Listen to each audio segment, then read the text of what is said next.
कलेचे चाहते होते की घरदोर बाई एवढी नाचती. माझ्या आईचा हाच किस्सा झाला, माझा नितीन झाला, मला हाच किस्सा झाला की स्टेजवर नाचून मागं आम्ही डिलिव्हर झाले. आमच्या पिक्चर काढणार लोकांना एवढीच विनंती की तुम्ही खरी स्टोरी माझ्याकडनं घ्या, पुस्तकावर जाऊ नका.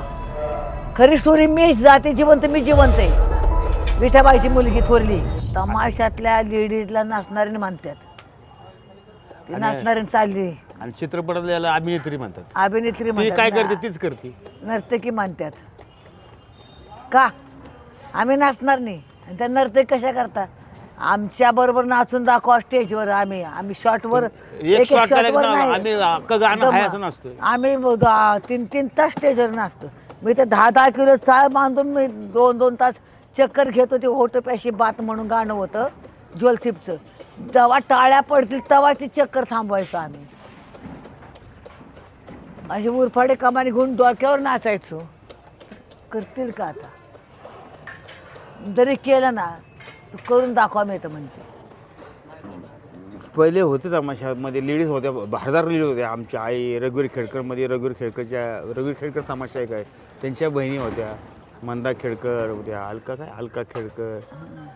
आमची ह्यांची बहिणी मालती नामदार, विद्या म्हणा, परत आणखून भारती, लक्ष्मी. चांगल्या कलावंत होत्या. पहिल्या प्रत्येक तमाशामध्ये कलावंत चांगले होते, लेडीज कलावंत. पब्लिक असं थांबायचं त्यावेळेला.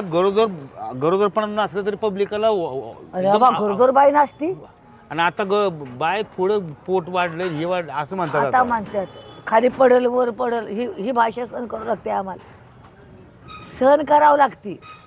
आता आम्ही 9 दिवस 9 महिने नाचले स्टेजवर. त्यावेळेला पब्लिक शहाणं होतं. कलेचे चाहते होते की घरदोर बाई एवढी नाचती. माझ्या आईचा हाच किस्सा झाला, माझा नितीन झाला, मला हाच किस्सा झाला की स्टेजवर नाचून मागं आम्ही डिलिव्हर झाले आमच्या. पण माझ्या आजीला तर पाठीमागं नाचता शिंगणापुरा नाचता पोट दुखायला लागलं होतं. ते पाठीमागं आले यात्रा कमिटी, यात्रेची लोक बायका ना कसतात यात्रेला, त्या बायकाने हे केलं, डिलिव्हरी केली. चाको बिको काय सापडणार तमाशात म्हणून दगडा नाळतेची. विठाबाई कुठं पब्लिक वॉर्डर आले तेवढ्या ह्याच्यात तिने बांधून स्टेजवर आले. पॉट बांधलं नाही, काष्टा घालून तशीच वल्ली. सगळं बेड्स वाका पायाला होतं. पब्लिक वरडायला लागले. मी एकटी नाचत होते पुढं. हे तुझी आई कुठे, तुझी आई कुठे. पब्लिक एवढं मोठं होतं, मला ऐकणार नाही म्हणून घाबरत माझ्या लेकीला काय कर म्हणून अशीच काष्टा बांधून स्टेजवर आली.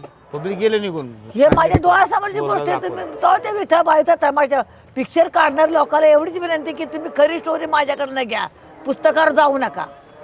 खरी स्टोरी मी जाते जिवंत, मी जिवंत आहे. विठाबाईची मुलगी थोरली